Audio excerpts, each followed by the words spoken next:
ದೇಶಾದ್ಯಂತ ಸಂಚಲನ ಮೂಡಿಸಿದಂಥ ಟೆಕ್ಕಿ ಅತುಲ್ ಆತ್ಮಹತ್ಯೆ ಪ್ರಕರಣದಲ್ಲಿ ಮಹತ್ವದ ಬೆಳವಣಿಗೆ ಈಗ ನಡೆದಿದೆ. ಇಷ್ಟು ದಿನ ತಲೆಮರೆಸಿಕೊಂಡಿದ್ದ ಟೆಕ್ಕಿ ಪತ್ನಿ ನಿಖಿತಾ ಸಿಂಘಾನಿಯಾ ಸೇರಿ ಮೂವರನ್ನ ಪೊಲೀಸರು ಇವತ್ತು ಬಂಧಿಸಿದ್ದಾರೆ. ನಿಖಿತಾರನ್ನ ಹರಿಯಾಣದ ಗುರುಗ್ರಾಮದಲ್ಲಿ ಅತ್ತೆ ನಿಶಾ ಸಿಂಘಾನಿಯಾ ಮತ್ತು ಬಾಮೈದ ಅನುರಾಗ್ ಸಿಂಘಾನಿಯಾನನ್ನ ಉತ್ತರ ಪ್ರದೇಶದ ಅಲಹಾಬಾದ್ನಲ್ಲಿ ಬಂಧಿಸಿದ್ದಾರೆ ಪೊಲೀಸರು. ಜೊತೆಗೆ ನ್ಯಾಯಾಂಗಕ್ಕೆ ಒಪ್ಪಿಸಲಾಗಿದೆ. ಈಗ ನ್ಯಾಯಾಂಗ ಬಂಧನಕ್ಕೆ ಹೋಗಿದ್ದಾರೆ.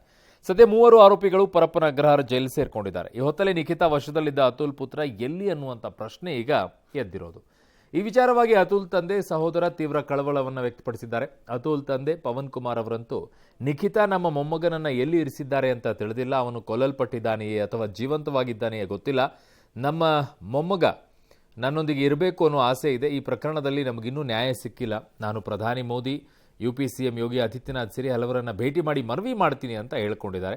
ಆದರೆ ಪೊಲೀಸರ ಪ್ರಕಾರ ಏನು ಅಂತಂದರೆ ನಿಖಿತಾ ಸಂಬಂಧಿಗಳ ಬಳಿ ಅತುಲ್ ಪುತ್ರ ಸುರಕ್ಷಿತವಾಗಿದ್ದಾನೆ ಅಂತಿದ್ದಾರೆ. ಪರಾರಿಯಲ್ಲಿರುವಂಥ ಮತ್ತೊಬ್ಬ ಬಾಮೈದ ಸುಶೀಲ್ಗಾಗಿ ಈಗ ಪೊಲೀಸರು ಬಲೆ ಬೀಸಿದ್ದಾರೆ. ನಿಖಿತಾ ಸಿಂಘಾನಿಯಾರವರನ್ನು blossom stage PG Gurugram Haryana ಹತ್ರ ವಶಕ್ಕೆ ಪಡೆದುಕೊಂಡಿದ್ದು A2 ಮತ್ತು A3 ಆರೋಪಿತರಾದ ನಿಶಿತಾ ಸಿಂಘಾನಿಯಾ ಮತ್ತು ಅನುರಾಗ್ ಸಿಂಘಾನಿಯಾರವರನ್ನು ಹೋಟೆಲ್ ರಾಮೇಶ್ವರಂ ಇನ್ ಪ್ರಯಾಗ್ರಾಜ್ ಉತ್ತರ ಪ್ರದೇಶದಲ್ಲಿ ವಶಕ್ಕೆ ಪಡೆದು ಬೆಂಗಳೂರಲ್ಲಿ ನ್ಯಾಯಾಧೀಶರ ಮುಂದೆ ಹಾಜರುಪಡಿಸಿದ್ದು ಸದರಿಯವರನ್ನು ನ್ಯಾಯಾಂಗ ಬಂಧನಕ್ಕೆ ಒಳಪಡಿಸಲಾಗಿದೆ. ತಂಡಗಳನ್ನು ಮಾಡಿದ್ದೀವಿ. ಮುಂದಿನ ದಿನಗಳಲ್ಲಿ ತಿಳಿಸಿ ಮಗು ನಾವು ಆರೋಪಿತರ ವಿಚಾರಣೆ ಸಂದರ್ಭದಲ್ಲಿ ತಮ್ಮ ಸಂಬಂಧಿಕರ ಹತ್ರ ಇದ್ದಿದ್ದರ ಬಗ್ಗೆ ತಿಳಿದು ಬಂದಿದೆ. ಇನ್ನು ಕಾನೂನಿನ ಮುಂದೆ ಎಲ್ಲರೂ ಸಮಾನ, ಇದು ಹೇಳೋದಕ್ಕೆ ಚಂದ, ಆದರೆ ಆಚರಣೆ ಇಲ್ಲಿಲ್ಲ ಅನ್ನುವಂಥದ್ದು ಹಲವರ ಮಾತು. ಬಹಳ ವರ್ಷಗಳಿಂದ ಈ ವಿಚಾರ ಕೇಳಿ ಬರ್ತಾ ಇದೆ. ಇಷ್ಟು ದಿನ ಬಡವ ಶ್ರೀಮಂತ ಎಂಬ ತಾರತಮ್ಯ ಕೇಳಿ ಬರ್ತಾ ಇತ್ತು. ಇದೀಗ ಇದಕ್ಕೆ ಗಂಡು ಹೆಣ್ಣು ಅನ್ನುವಂಥ ತಾರತಮ್ಯವು ಕೂಡ ಸೇರ್ಕೊಂಡಿದೆ. ಟೆಕ್ಕಿ ಅತುಲ್ ಆತ್ಮಹತ್ಯೆ ಕೇಸ್ ನಂತರ ಈ ಬಗ್ಗೆ ತೀವ್ರ ಚರ್ಚೆ ನಡೀತಾ ಇದೆ. ಬೆಂಗಳೂರು ಸೇರಿ ದೇಶದ ಮೆಟ್ರೋ ನಗರಗಳಲ್ಲಿ ಜಸ್ಟಿಸ್ ಫಾರ್ ಅತುಲ್ ಹೆಸರಿನಲ್ಲಿ ಪ್ರತಿಭಟನೆಗಳೆಲ್ಲ ನಡೆದಿವೆ. ದೇಶದ ಕಾನೂನುಗಳು ಹೆಣ್ಣುಮಕ್ಕಳ ಪರವಾಗಿವೆ ಅಂತ ಆರೋಪಿಸ್ತಾ ಇದ್ದಾರೆ. ಪುರುಷರ ಪ್ರಾಣವೂ ಕೂಡ ಮುಖ್ಯ, ಅವರಿಗೂ ಕಾನೂನು ರಕ್ಷಣೆ ಒದಗಿಸಬೇಕು ಅಂತ ಆಗ್ರಹಿಸ್ತಾ ಇದ್ದಾರೆ. ಈ ವಿಚಾರವಾಗಿ ಗೃಹ ಸಚಿವ ಪರಮೇಶ್ವರ್ ಸಹ ಪುರುಷರಿಗೆ ಆಗ್ತಿರುವ ಅನ್ಯಾಯದ ವಿರುದ್ಧ ಧ್ವನಿ ಎತ್ತಿದ್ದಾರೆ. ಕಾನೂನುಗಳು ಬದಲಾಗಬೇಕು ಅನ್ನುವಂಥ ಅಭಿಪ್ರಾಯವನ್ನ ವ್ಯಕ್ತಪಡಿಸಿದ್ದಾರೆ. The rights of man is questioned. ಬಹಳ ದೊಡ್ಡ ಪ್ರಮಾಣದಲ್ಲಿ ಚರ್ಚೆ ಆಗ್ತಾ ಇದೆ ಇಡೀ ದೇಶದಲ್ಲಿ. ಕಾನೂನಿನ ಬದಲಾವಣೆಗಳನ್ನು ಹೇಗೆ ತರಬೇಕು ಅನ್ನೋದ್ರ ಬಗ್ಗೆ ಚರ್ಚೆ ಮಾಡಬೇಕಾಗ್ತದೆ. ಮುಂದಿನ ದಿನದಲ್ಲಿ ನಮ್ಮಲ್ಲಿಯೂ ಆಗಬೇಕು, ಕೇಂದ್ರದಲ್ಲಿ ಕೂಡ ಆಗಬೇಕಾಗುತ್ತೆ. ಈ ವಿಚಾರ ಸಿಂಪಲ್. ಯಾಕೆ ಈ ರೀತಿಯಾಗಿ ಆಗ್ತಾ ಇದೆ ಅಂತಂದರೆ NCRB ಪ್ರಕಾರ, ನ್ಯಾಷನಲ್ ಕ್ರೈಮ್ ರೆಕಾರ್ಡ್ ಬ್ಯೂರೋ ಪ್ರಕಾರ, ಅಂದರೆ ಡಿಸ್ಟ್ರಿಕ್ಟಲ್ಲೂ ಕೂಡ ಇರುತ್ತೆ, ಸ್ಟೇಟಲ್ಲೂ ಇರುತ್ತೆ. ಆಯಾ ಸ್ಟೇಟ್ಗಳಿಂದ ಬರುವಂಥ ಮಾಹಿತಿಗಳಿಂದ ಆಧರಿಸಿಕೊಂಡು NCRB ಈ ಎಲ್ಲ ದಾಖಲೆಗಳನ್ನು ಸಂಗ್ರಹಿಸುತ್ತೆ. ಆ ದಾಖಲೆಯ ಪ್ರಕಾರ ಏನು ಅಂತಂದರೆ 73-74% ಆತ್ಮಹತ್ಯೆ ಪ್ರಕರಣಗಳಲ್ಲಿ ಗಂಡುಮಕ್ಕಳೇ ಜಾಸ್ತಿ ಇರೋದು. 74%, ಅಂದರೆ 100ರಲ್ಲಿ 74 ಆತ್ಮಹತ್ಯೆ ಗಂಡುಮಕ್ಕಳದ್ದೇ ಜಾಸ್ತಿ ಅಂತೇಳಿ. ಆ 74ರಲ್ಲಿ 34% ಇದೇ ರೀತಿಯಾಗಿ ಕೌಟುಂಬಿಕ ಕಲಹಗಳಿಂದಾಗಿ ಆತ್ಮಹತ್ಯೆಯನ್ನು ಮಾಡ್ಕೊಳ್ತಾ ಇದ್ದಾರೆ ಅನ್ನುವಂಥದ್ದು ರೆಕಾರ್ಡ್ಸ್ಗಳಲ್ಲಿ ಇದೆ. ಸೊ ಹಾಗಾಗಿ ಇದು ಸ್ವಲ್ಪ ದೊಡ್ಡ ಮಟ್ಟದಲ್ಲಿ ಕೇಳಿ ಬರ್ತಾ ಇದೆ. ಹಿಂದೆ ಹೇಳ್ತಾ ಇದ್ದಿದ್ದು ಗಂಡುಮಕ್ಕಳ ರೀತಿಯಲ್ಲಿ ನಮಗೂ ಕೂಡ ಸಮಾನವಾಗಿರುವಂಥ ಹಕ್ಕನ್ನು ಕೊಡಬೇಕು ಅಂತ ಹೇಳಿ. ಈಗ ಪರಿಸ್ಥಿತಿ ಚೇಂಜ್ ಆಗಿದೆ. ಹೆಣ್ಣುಮಕ್ಕಳ ರೀತಿಯಲ್ಲಿ ನಮಗೂ ಕೂಡ ಸಮಾನವಾಗಿ ಹಕ್ಕನ್ನು ಕೊಡಬೇಕು ಅನ್ನೋ ಕೆಲವು ಪರಿಸ್ಥಿತಿಗೆ ಬಂದಿದ್ದಾರೆ. ಕಾನೂನಿನಲ್ಲೂ ಕೂಡ ಈ ವಿಚಾರದಲ್ಲಿ ದೊಡ್ಡ ಮಟ್ಟದಲ್ಲಿಲ್ಲ, ಸಣ್ಣ ಪುಟ್ಟ ಒಂದಿಷ್ಟು ಬದಲಾವಣೆಗಳನ್ನು ಮಾಡಿಕೊಳ್ಬೇಕಾಗಿದೆ. ಯಾರು ಇದನ್ನು ಮಿಸ್ಯೂಸ್ ಮಾಡ್ಕೊಳ್ತಾ ಇದ್ದಾರೆ ಅಂಥವರಿಗೋಸ್ಕರ, ಎಲ್ಲರಿಗೂ ಅಲ್ಲ. 80% ಇದನ್ನು ನಿಜವಾಗಿಯೂ ಕೂಡ ಯಾರಿಗೆ ಬೇಕಾಗಿದೆ ಅವ್ರಿಗೆ ತಲುಪ್ತಾ ಇದೆ. ಬಟ್ ಒಂದು 20% ಸಮಸ್ಯೆಯನ್ನು ಅನುಭವಿಸ್ತಾ ಇದ್ದಾರೆ ಮಿಸ್ಯೂಸ್ ಮೂಲಕವಾಗಿ. ಸೊ ಅಟ್ರಾಸಿಟಿ ಕೇಸ್ ಆಗಿರ್ಬೋದು, ಜೊತೆಗೆ ಈ ಪ್ರಕರಣದಲ್ಲಾಗಿರ್ಬೋದು, ವರದಕ್ಷಿಣೆ ಕಿರುಕುಳದ ಪ್ರಕರಣದಲ್ಲಿ. ಹಾಗಾಗಿ ಇಂತಹ ಪ್ರಕರಣಗಳಲ್ಲಿ ಸ್ವಲ್ಪ ಗಮನ ಹರಿಸ್ಕೊಳ್ಬೇಕು, ನೋಡೋಣ ಏನಾಗುತ್ತೆ ಅಂತ ಹೇಳಿ. ಇನ್ನು ವಕ್ಫ್ ಅಕ್ರಮ ಮುಚ್ಚಿ ಹಾಕೋಕೆ ಮಾಣಿಪ್ಪಾಡಿಗೆ ವಿಜೇಂದ್ರ 150 ಕೋಟಿ ಆಫರ್ ಮಾಡಿದ್ರು. ಈ ಬಗ್ಗೆ ಪ್ರಧಾನಿಗೆ ಖುದ್ದು ಮಾಣಿಪ್ಪಾಡಿಯೇ ಪತ್ರ ಬರೆದಿದ್ರು. ಆದರೂ ಮೋದಿ ಮೌನವಾಗಿದ್ದಾರೆ ಅಂತ ಮುಖ್ಯಮಂತ್ರಿ ಸಿದ್ದರಾಮಯ್ಯ, ಸಚಿವ ಪ್ರಿಯಾಂಕ ಖರ್ಗೆ ಅವರು ಆದಿಯಾಗಿ ಕಾಂಗ್ರೆಸ್ಸಿನ ಹಲವರು ಆರೋಪ ಎಲ್ಲ ಮಾಡಿದ್ರು. ಆದರೆ ಈ ಪ್ರಕರಣಕ್ಕೆ ಈಗ ಟ್ವಿಸ್ಟ್ ಸಿಗ್ತಾ ಇದೆ. ಏನು? CM ಸೇರಿ ಕಾಂಗ್ರೆಸ್ಸಿಗರ ಆರೋಪಗಳನ್ನು ಖುದ್ದು ಅನ್ವರ್ ಮಾಣಿಪ್ಪಾಡಿ ತಳ್ಳಿ ಹಾಕಿದ್ದಾರೆ. ನನಗೆ ವಿಜೇಂದ್ರ 150 ಕೋಟಿ ಆಫರ್ ಮಾಡಿದ್ದು ಸುಳ್ಳು ಅಂತ ಸ್ಪಷ್ಟಪಡಿಸಿದ್ದಾರೆ. ಅಲ್ಲದೆ ವಕ್ಫ್ ಹಗರಣ ಮುಚ್ಚಿ ಹಾಕಲು ಕಾಂಗ್ರೆಸ್ಸಿಗರೇ ನನಗೆ 150 ಕೋಟಿ ಆಫರ್ ಅನ್ನ ಮಾಡಿದ್ರು ಅಂತ ಆರೋಪಿಸಿದ್ದಾರೆ. ಮತ್ತೊಂದು ಕಡೆಗೆ ತಮ್ಮ ವಿರುದ್ಧದ ಆರೋಪಗಳನ್ನು ಬಿಜೆಪಿ ರಾಜ್ಯಾಧ್ಯಕ್ಷ ವಿಜೇಂದ್ರ ಕೂಡ ಅಲ್ಲಗಳೆದಿದ್ದಾರೆ. ಮಾಣಿಪ್ಪಾಡಿಗೆ ನಾನೇ ಯಾಕ್ರಿ 150 ಕೋಟಿ ಆಫರ್ ಕೊಡ್ಲಿ, ನಾನೇ ಯಾಕೆ ಕಾಂಗ್ರೆಸ್ಸಿಗರನ್ನ ಬಚಾವ್ ಮಾಡಲಿ, ಇದೊಂದು ತರ್ಕಹೀನ, ಅರ್ಥಹೀನ ಆರೋಪ ಅಂದಿದ್ದಾರೆ. ಅಲ್ಲದೆ ಇಡಿ ತನಿಖೆ ಆಗ್ತಿರೋದಕ್ಕೆ ಸಿಎಂ ವಿಚಲಿತರಾಗ್ಬಿಟ್ಟಿದ್ದಾರೆ ಅಂತ ಪ್ರತ್ಯಾರೋಪ ಮಾಡಿದ್ದಾರೆ. ಇನ್ನು ಕೇಂದ್ರ ಸಚಿವ ಪ್ರಹ್ಲಾದ್ ಜೋಶಿ ಸಹ ವಿಜಯೇಂದ್ರ ಪರವಾಗಿ ಬ್ಯಾಟ್ ಬೀಸಿದ್ದಾರೆ. ಸಿಎಂ ವಿರುದ್ಧ ಹರಿಹಾಯ್ದಿದ್ದಾರೆ. ಆದರೆ ಮಾಣಿಪ್ಪಾಡಿ ಹೇಳಿಕೆ ಆಧರಿಸಿಯೇ ನಾವು ಹೇಳಿಕೆ ನೀಡಿದ್ದು ಅಂತ ಸಿಎಂ ಸ್ಪಷ್ಟಪಡಿಸಿದ್ದಾರೆ. ಮಾಣಿಪ್ಪಾಡಿಯ ಬದಲಾದ ಮಾತಿನ ಬಗ್ಗೆ ಪರಮೇಶ್ವರ್ ಅನುಮಾನ ವ್ಯಕ್ತಪಡಿಸಿದ್ದಾರೆ. ಲಂಚ ನನಗೆ ಆಫರ್ ಮಾಡಿದೆಲ್ಲ ಕಾಂಗ್ರೆಸ್ನವರೇ. ಯಾರ್ಯಾರ ಮುಖಾಂತರ ಯಾರ್ಯಾರು ಬಂದು ನನಗೆ ಆಫರ್ ಮಾಡ್ತಾ ಇದ್ರು, 105 ಕೋಟಿಯಲ್ಲಿ ಅದು ಅದಕ್ಕಿಂತ ಜಾಸ್ತಿ ಎಷ್ಟು ಬೇಗ ಕೊಡ್ತೇನೆ ಅವ್ರು ಹೇಳಿದ್ದು, ಕಾಂಗ್ರೆಸ್ ಅವ್ರು ಹೇಳಿದ್ದು. ಮತ್ತು ವಿಜೇಂದ್ರ ಅವರು ನನಗೆ 105 ಕೋಟಿ ಕೊಡ್ತೇನೆ ಅಂತೇಳಿ ಹೇಳಿಲ್ಲ. ಆದರೆ ನಾನು ಮತ್ತು ವಿಜೇಂದ್ರ ಅವರಿಗೆ ಈ ವರದಿ ವಿಚಾರದಲ್ಲಿ ಮಾತಾಗಿದ್ದಾಗ ಅದು ಯಾಕೆ ಮಂಡಿಸಲ್ಲ ಅಂತೇಳಿ ನಿಮ್ಮ ಅಪಾಯದ ಕೇಳಿ ಮಾಡಲೇಬೇಕು ಎಂದು ನಾನು ಅವರಿಗೆ ತರ್ಕವನ್ನು ಮಾಡಿದ್ದೆ. ನಾನು ಅನ್ವರ್ ಮಾನಪ್ಪಾಡಿ ಹಿಂದೇನು ಹೇಳಿದ್ದಾರೆ ಗೊತ್ತಿಲ್ಲ, ಇವತ್ತೇನು ಹೇಳಿದ್ರೆ ನನಗೆ ಗೊತ್ತಿಲ್ಲ, ನಾನು ನೋಡಿಲ್ಲ. ಇದಕ್ಕೇನಾರ ಅರ್ಥ ಇದೆಯಾ? ಬಿಜೆಪಿ ಸರ್ಕಾರ ಇದ್ದಾಗ ಅವ್ರು ಕೊಟ್ಟಂತ ವರದಿನ ಕಾಂಗ್ರೆಸ್ ಮುಖಂಡರನ್ನ ಕಾಪಾಡಿ ಅಂತೇಳಿ ನಾನ್ಯಾಕೆ ಅವ್ರ ಮನೆ ಬಾಗಿಲಿಗೆ ಹೋಗ್ಬೇಕು? ನನಗೇನು ದೊಡ್ಡಪ್ಪ ಚಿಕ್ಕಪ್ಪನ ಮಕ್ಕಳಿದ್ದಾರೆ ಕಾಂಗ್ರೆಸ್ ಪಕ್ಷದಲ್ಲಿ? ಅಲ್ಲ, ಪ್ರಿಯಾಂಕಾ ಖರ್ಗೆ ಅವರು ಮಾತನಾಡಿರ್ತಕ್ಕಂಥದ್ದು ಕೂಡ ಅರ್ಥಹೀನ. ಅದನ್ನ ಬಂಡವಾಳವಾಗಿ ಇಟ್ಕೊಂಡು ಮುಖ್ಯಮಂತ್ರಿಗಳು ಇವತ್ತು ಮಾತನಾಡ್ತಾರೆ ಅಂತ ಹೇಳಿದ್ರೆ ಇವ್ರಿಗೆ ಏನು ಹೇಳಬೇಕೋ ಗೊತ್ತಿಲ್ಲ. 1500 ಕೋಟಿ ಅಂತ ಹೇಳ್ಬೇಕಾಗಿತ್ತು. ಬೈ ಮಿಸ್ಟೇಕ್ ಅವ್ರು 150 ಕೋಟಿ ಅಂದಿರ್ಬೇಕು ಸಿದ್ದರಾಮಯ್ಯನವರು. Utter nonsense. ಏನು ಬೇಕಾದ್ ಮಾತಾಡೋದು, ಅಂದ್ರೆ ಎಷ್ಟು ಬೇಜವಾಬ್ದಾರಿ ಇದ್ದಾರಂತ ಇದರಿಂದ ಅರ್ಥ ಆಗ್ತದ. ಅನ್ವರ್ ಮಾನಪ್ಪಾಡಿ ಅವರು ವಿಜೇಂದ್ರ ನಮ್ಮ ಮನೆಗೆ ಬಂದಿದ್ರ ಅಂತ ಅನ್ವರ್ ಮಾನಪ್ಪಾಡಿ ಅವರು ಹೇಳಿಲ್ಲ. ಫಸ್ಟ್ ರೆಕಾರ್ಡ್ನಲ್ಲಿ ಹೇಳಿದಾರಪ್ಪ, ವಿಡಿಯೋ ರೆಕಾರ್ಡ್ನಲ್ಲಿ ಇದೆಯಲ್ಲ, ಈಗ ಹೇಳಿಸಿರ್ಬೋದು ಅನ್ನೋ ಕಾಣಿಸುತ್ತೆ ಅವ್ರ ಕೈನಲ್ಲಿ. ಬಟ್ ವಿಡಿಯೋ ರೆಕಾರ್ಡ್ನಲ್ಲಿ ಅವರೇ ಹೇಳಿರೋದು, ಪತ್ರ ಬರೆದವ್ರೆ. ಈಗ ಬದಲಾವಣೆ ಮಾಡ್ಕೊಂಡು ಹೇಳಿಸಿರ್ಬೋದು. ಅವರು ಯಾವತ್ತಾದ್ರು CBIಗೆ ಒಂದು ಕೇಸ್ ಕೊಟ್ಟಿದಾರ? ಅಲ್ಲ, ಅವರು ಯಾವ ರೀತಿ ಮಾತನಾಡಿದ್ದಾರೆ ಅನ್ನೋದ್ರ ಬಗ್ಗೆ ವಿಡಿಯೋ ಫುಟೇಜಸ್ಸು ಕೂಡ ಇದೆ. ಈಗ ಅವರು ಮಾತು ಬದಲಾಯಿಸ್ತಾ ಇದ್ದಾರೆ ಅಂತಂದರೆ ಅದನ್ನು ಯಾವ ರೀತಿ ನಾವು ಅದು ತಗೋಬೇಕನ್ನೋದು ಗೊತ್ತಾಗೋದಿಲ್ಲ. ಆದರೆ ಇಷ್ಟಂತೂ ನಿಜ, ಅವ್ರ ಮನೆಗೆ ಹೋಗಿದ್ರು, ವಿಜಯೇಂದ್ರ ಅವರು ಆಫರ್ ಮಾಡಿದರು, ಅದನ್ನು ಅವರೇ ಹೇಳಿರೋದು. ಯಾರಿಗೂ ಗೊತ್ತಿತ್ತು ಅದು? ಅವ್ರು ಹೇಳದೇ ಇದ್ರೆ ಯಾರಿಗೂ ಗೊತ್ತೇ ಆಗ್ತಿರ್ಲಿಲ್ಲ. ಆಯಿತು, ಇದರಲ್ಲಿ ಒಂದು ಹಾಗಿದ್ದಾಗ ಒಂದು ಕೆಲಸಕ್ಕೆ ಬನ್ನಿ. ಈಗ ಆಫರ್ ಮಾಡಿದ್ದಾರೆ, ವಿಡಿಯೋ ರೆಕಾರ್ಡ್ ಇದೆ ಎಲ್ಲ ಅಲ್ವಾ? ಹಾಗಿದ್ದಾಗೆ ಸರ್ಕಾರ ಇದನ್ನು ತನಿಖೆಗೆ ವಹಿಸಿ. ಯಾವ್ದು CBI ನಿಮ್ಮ ರಾಜ್ಯ ಸರ್ಕಾರದಿಂದ ಶಿಫಾರಸು ಮಾಡಬೇಕಲ್ಲ, CBIಗೆ ಇದರ ತನಿಖೆಗೆ ಕೊಡ್ತಾ ಇದ್ದೀವಿ ಅಂತ ಕೊಡಿ.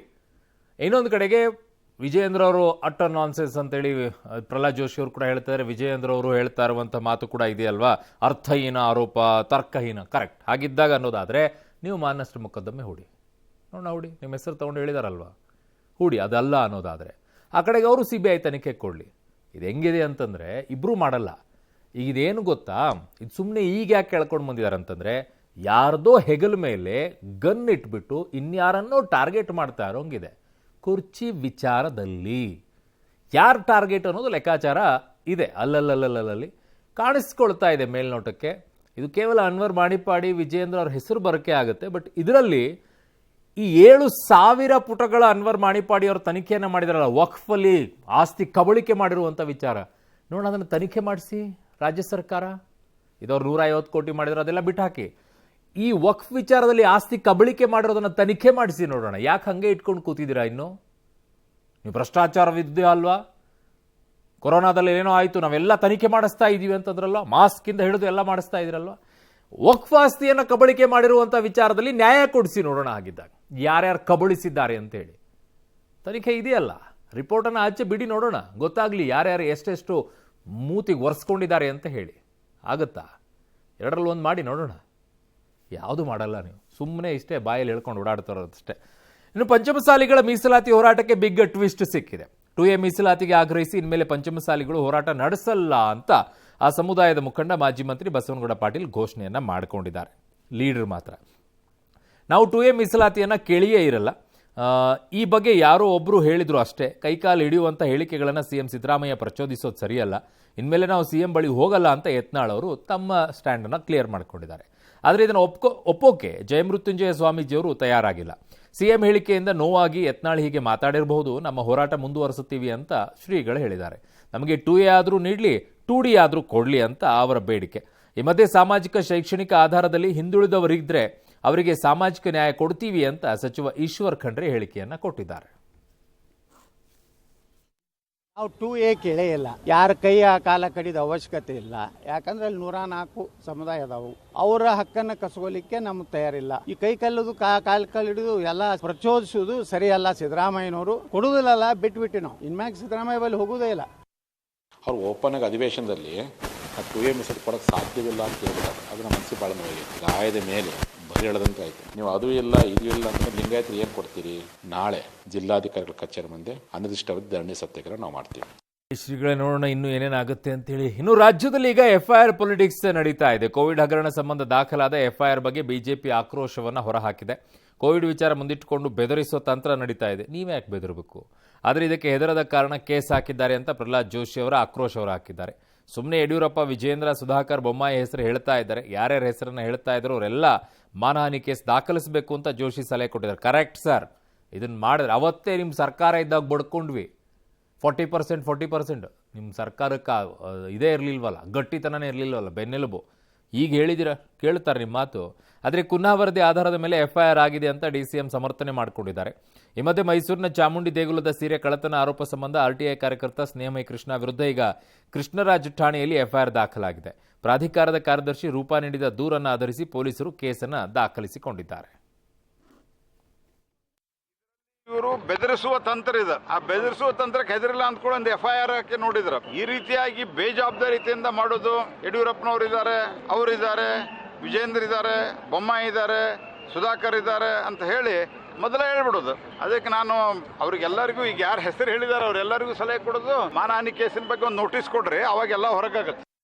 ಅವ್ರು ಕುನ್ನ ರಿಪೋರ್ಟ್ ಕೊಟ್ಟಿದ್ದಾರೆ, ಅದರ ಮೇಲೆ ಅವ್ರು ಕೊಟ್ಟಿದ್ದಾರೆ. ನಾವೇನು ಅದನ್ನ ಮಾಡಬೇಕಾಗಿಲ್ಲ. On the recommendation of some report FIR ಹಾಕಿದ್ದಾರೆ. ನೋಡೋಣ ಅವ್ರೇನೋ ಮಾಡ್ತಾರೆ. ಕರೆಕ್ಟ್ ಅಲ್ವಾ ಸರ್? ಕುನ್ನಾ ಅವರ ವರದಿ ಆಧಾರದ ಮೇಲೆ ಅಲ್ಲ ಸರ್, ಸೇಮ್ ಸರ್. ವಕ್ಫ್ ವಿಚಾರದಲ್ಲೂ ಕೂಡ ಅನ್ವರ್ ಮಾಣಿಪ್ಪಾಡಿ ಅವರ ವರದಿನೇ ಇದೆ ಸರ್. ಅದು 7,000 ಪುಟಗಳದ್ದೇ ಇದೆ ಸರ್. ಅದನ್ನು ಆಚೆ ಇಡಿ ಸರ್. ಆಸ್ತಿ ಕಬಳಿಸಿರೋದು ತಪ್ಪೇ ಅಲ್ವಾ ಸರ್? ಇಲ್ಲಿ ಭ್ರಷ್ಟಾಚಾರ ನಡೆದಿದೆ ಕೋವಿಡ್ ವಿಚಾರದಲ್ಲಿ ಅನ್ನೋದೇ ಆದರೆ ಅಲ್ಲೂ ಕೂಡ ಆಸ್ತಿ ಕಬಳಿಕೆ ಆಗಿದೆ, ದುಡ್ಡು ಹೊಡೆದಿದ್ದಾರೆ, ಆಸ್ತಿ ಕಬಳಿಸ್ಕೊಂಡಿದ್ದಾರೆ. ಇಡಿ ಸರ್. ಯಾಕೆ ಇಡಲ್ಲ? ದೊಡ್ಡ ದೊಡ್ಡ ಲೀಡರ್ಸ್ಗಳೇ ಬರ್ತಾರೆ, ಅವ್ರ ಬುಡಕ್ಕೆ ತಟ್ಟುತ್ತೆ, ಅದಕ್ಕೆ ಅದನ್ನು ಆಚೆ ಬಿಡುತ್ತಾ ಇಲ್ಲ. ಅದರ ಪರಿಣಾಮ ಇವೆಲ್ಲ. ನಿಮಗೆ ಅನುಕೂಲಕ್ಕೆ ತಕ್ಕಂತೆ ವರದಿಗಳಿದೆ, ನಾವು ಬಿಡುಗಡೆ ಮಾಡ್ತಾ ಇದ್ದೀವಿ, ಕೇಸ್ ಹಾಕ್ತಾ ಇದ್ದೀವಿ, ತನಿಖೆ ಮಾಡ್ತೀವಿ, ಅವಾಗ ಒಂದೊಂದೊಂದೊಂದು ಅಸ್ತ್ರ ಬಿಡೋದು. ಅಷ್ಟೊಂದು ಕ್ಲಿಯರ್ ಆಗಿ ಪಾರದರ್ಶಕ ಆಗಿದ್ದಿದ್ರೆ ವಕ್ಫದ್ದೂ ಕೂಡ ಅನ್ವರ್ ಮಾಣಿಪ್ಪಾಡಿ ಅವರ ವರದಿಯನ್ನು ಬಿಡಿ ಆಚೆಗೆ. ಯಾರ್ಯಾರಿದ್ದಾರೆ ಗೊತ್ತಾಗಲಿ ರಾಜ್ಯದ ಜನತೆಗೆ.